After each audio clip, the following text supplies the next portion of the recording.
Everyday punters look for a KiwiSaver provider. One of the key decisions they can make is whether to invest with a passive fund or one that's actively managed. Fisher Funds portfolio manager Harry Smith joins us now to explain to us what it all means. Okay, so what's better?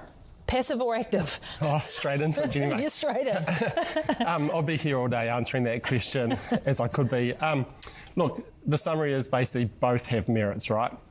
I do think that Kiwis could understand what active and what passive management is more to make more informed decisions around their retirement savings. And then I also think with the rise of the massive tech companies, if you were a passive investor and you were buying that for diversification, some of that has been eroded over the years. All right, so if we look at that passive and active, so passive means to what? You just put your money there and let somebody else deal with it? How does this all work? Yeah, it's a great question because both words don't really tell you what they actually mean, if you know what I mean. Like active is a great example, right? Like I hear active, I go straight to my kids bouncing off the walls last night at home. I've now got 20 years experience in the financial markets, and to me, I hear active in that sense, and I go straight to the guy on the New York Stock Exchange yelling sell, sell, sell into his phone or buy, buy, buy, you know, but that's not what it means. So being an active investor or being with an active manager, they are essentially handpicking a few stocks that they think are going to outperform the index that they're benchmarking to. So if we use the S&P 500, 500 stocks obviously, if I owned 50 of those stocks, I would own 10% of the index. That would make me 90% active. If I owned all 500 stocks in the S&P 500, I'd be a passive investor. Right. So active, you're hand selecting some stocks that you think are going to outperform. Passive, you're owning the whole index in its entirety. What I think is really interesting though is that over the last few years, there's been a blurring of the lines between what active and passive are. Yeah, so tell me about that blurring. Yeah, it really comes down to the rise of the massive tech companies, right?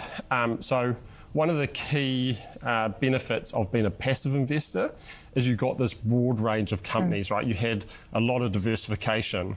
So if you go back, say, 10 years, and we'll just use the S&P 500, deepest, most liquid market, you would have got some consumer staples, that would be like middle of the supermarket items like your Coke, Pepsi, that sort of thing, some healthcare companies, some pharmaceuticals, and of course the tech companies. Now today, you still get all those companies, but because these small number of these massive tech companies, and I'm talking 8 companies now, that make up 40% of the S&P 500, all those other sectors that used to give you that diversification have got smaller and smaller. So if you're an investor and you're a passive investor, I think it's a risk that you really need to understand that, especially over the last 3 years with the rapid rise of AI-related companies, your diversification benefits that you once had have got smaller or eroded somewhat. So what should investors do then? Yeah, another great question. Peter Lynch is a very famous investor who I follow, and he had this great saying, know what you own and why you own it. And I don't know if there's a better piece of advice in investing. Your providers are there to help you. So I think the best thing you can do is pick up the phone, ring your advisor and just have a chat to them. Find out what you own and why you own it, and make sure it aligns with the goals and what you're trying to achieve with your retirement savings. Because at the end of the day, they are really important to us, our KiwiSaver and our retirement savings. Harry, as always, lovely to have you on the program. Harry Smith, Fisher Funds portfolio manager, joining us this morning. Thank you. Thank you, Jenny May.